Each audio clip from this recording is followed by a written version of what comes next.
Assalamualaikum warahmatullahi wabarakatuh. Perkenalkan, nama saya Risna. Baiklah, pada kesempatan kali ini saya akan menjelaskan materi muamalah. Baiklah, bagian pertama A. Pengertian muamalah. Dalam Kamus Bahasa Indonesia, artinya hal-hal yang termasuk urusan kemasyarakatan atau pergaulan, perdata, dan lain sebagainya. Sementara dalam fikih Islam berarti tukar menukar barang atau sesuatu yang memberi manfaat dengan cara yang ditempuhnya seperti jual beli, sewa menyewa, upah mengupah, pinjam meminjam, berserikat, dan usaha lainnya. Dalam melakukan transaksi ekonomi, Islam melarang beberapa hal. Di antaranya, yang pertama, tidak boleh mempergunakan cara-cara yang batil. Yang kedua, tidak boleh melakukan kegiatan riba. Yang ketiga, tidak dengan cara-cara zalim. Yang keempat, tidak boleh mempermainkan takaran, timbangan, kualitas, dan kehalalan.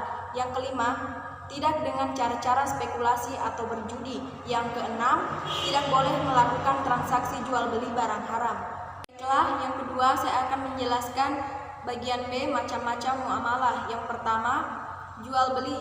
Menurut syariat agama, ialah kesepakatan tukar-menukar benda untuk memiliki benda tersebut selamanya.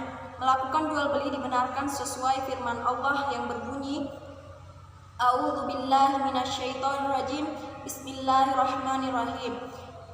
Wa ahallamallahul bai'a wa harramar riba, yang artinya Allah telah menghalalkan jual beli dan mengharamkan riba.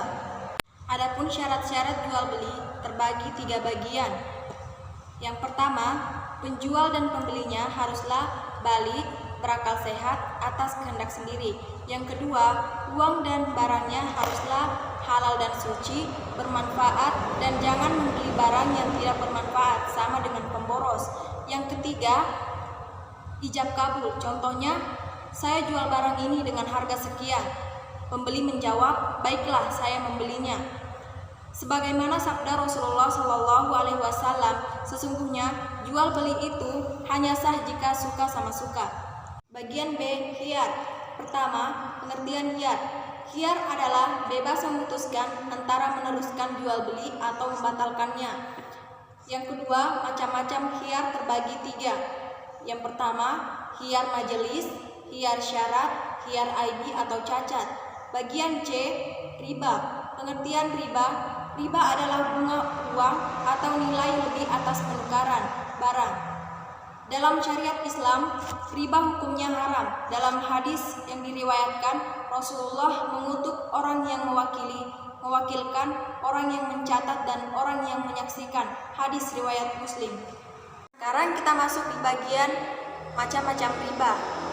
Macam-macam riba terbagi atas 4 bagian. Yang pertama, riba fadli. Riba fadli adalah pertukaran barang sejenis yang tidak sama timbangannya. Yang kedua, riba kardi. Riba kardi adalah pinjam meminjam dengan syarat harus memberi kelebihan saat mengembalikannya. Yang ketiga, riba yadi. Riba yadi adalah akad jual beli barang sejenis dan sama timbangannya, namun penjual dan pembeli berpisah sebelum melakukan serah terima. Yang keempat, riba nasi'ah adalah akad jual beli dengan penyerahan barang beberapa waktu kemudian. Baiklah, sekarang kita masuk di bagian utang piutang. Apa sih pengertian utang piutang itu? Utang piutang adalah menyerahkan harta dan benda kepada seseorang dengan catatan akan dikembalikan pada waktu kemudian. Bagian rukun utang piutang. Rukun utang piutang itu terbagi atas 3 bagian. Yang pertama, yang berpiutang dan yang berutang. Yang kedua, ada harta atau barang. Yang ketiga, ada lafaz kesepakatan seperti saya utangkan barang ini kepada kamu, dan yang berutang menjawab, ya, saya utang dulu. Jika saya sudah punya, saya akan mengembalikannya. Jika orang yang berutang tidak dapat melunasi tepat pada waktunya karena kesulitan, Allah Subhanahu wa taala menganjurkan memberinya kelonggaran seperti ayat ini. A'udzubillahi minasyaitonirrajim. Bismillahirrahmanirrahim. Wa in kana zu usratin fanaziratun ila maisarah wa an tasaddaqu khairul lakum in kuntum ta'lamun. Yang artinya, dan jika orang berutang itu dalam kesulitan, maka berilah kelonggaran waktu sampai dia memperoleh kelapangan. Dan jika kamu menyedekahkannya, itu lebih baik bagimu jika kamu mengetahui. Quran Surah Al-Baqarah ayat 280. Baiklah, sekarang kita masuk di macam-macam muamalah yang bagian terakhir, yaitu sewa menyewa. Sewa menyewa dalam fikih Islam disebut ijarah, artinya imbalan yang harus diterima oleh seseorang atas jasa yang diberikannya. Adapun dasar hukum ijarah dalam firman Allah Subhanahu wa taala yang berbunyi, A'udzubillahi minasyaitonir rajim.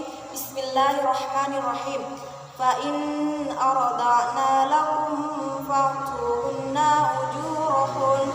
Yang artinya, kemudian jika mereka menyusukan anak-anakmu, maka berikanlah imbalannya kepada mereka. Quran Surah At-Taliq ayat 6.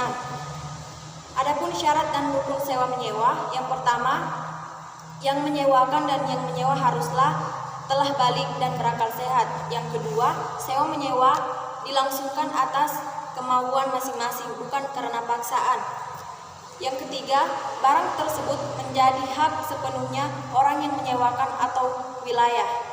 Dalam hal sewa menyewa atau kontrak tenaga kerja, haruslah diketahui secara jelas dan disepakati bersama sebelumnya. Ada beberapa jenis hal. Yang pertama, jenis pekerjaan dan jam kerjanya. Yang kedua, berapa lama masa kerja. Yang ketiga, berapa gaji dan bagaimana sistem pembayarannya. Yang keempat, tunjangan-tunjangan seperti transport, kesehatan, dan lain-lain.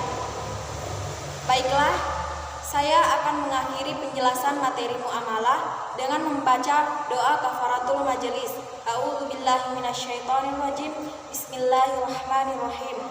Subhanakallahumma wa bihamdik asyhadu an la ilaha illa anta astaghfiruka wa atubu ilaik.